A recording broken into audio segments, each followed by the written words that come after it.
Hello hi friends, welcome back to our channel. ఈరోజు మన recipe వచ్చేసి సేమియా పాయసము చేద్దామా. మరి ఆలస్యం చేయకుండా చేయ విధానము ఎలానో చూద్దాం రండి ఫ్రెండ్స్.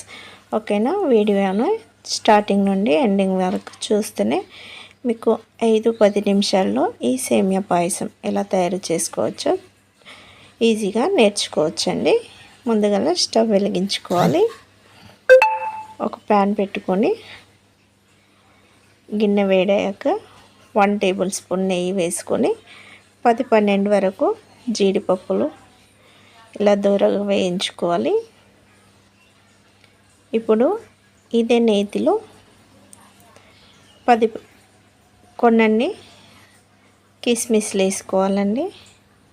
మీ దగ్గర ఈ డ్రై ఫ్రూట్స్ అవైలబుల్గా ఉంటే వేసుకోవచ్చు, లేకపోతే లేదు. ఇలా బంగారు కలర్ వచ్చే వరకు వేయించుకున్న తర్వాతకి వీటిని ఒక బౌల్లో తీసుకున్నాక ఇప్పుడు ఇదే నెయ్యిలో ఏ కప్పుతో మనము సేమియా తీసుకుంటున్నామో అదే కప్పుని కొలతగా పెట్టుకోవాలండి. ఇలా సేమియాని ఒక కప్పు తీసుకొని వీటిని మంచి బంగారు కలర్ వచ్చే వరకు నెయ్యిలో వేయించుకోవాలి.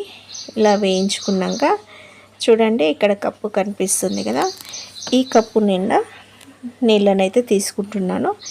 ఇలాంటి కప్పులు 2 కప్పుల నీళ్ళు అయితే మనకు సేమియా ఉడకడానికి మంచిగా సరిపడతాయండి.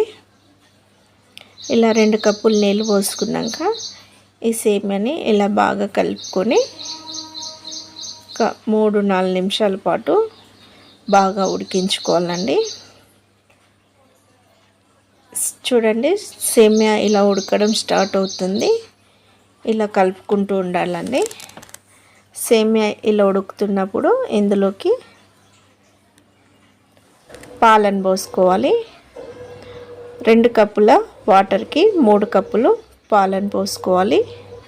పాలు పోసి ఇలా బాగా కలుపుకున్నాక ఇలా ఒక 2-3 పొంగులు వచ్చే వరకు పొంగించుకొని చివర్లో 1 కప్పు సేమియాకి 1/2 కప్పు చక్కెర కరెక్ట్ సరిపోతుందండి. కొంచెం చక్కెర ఎక్కువ తినే వాళ్ళైతే ఇంకొస్త ఎక్కువ వేసుకోవచ్చు.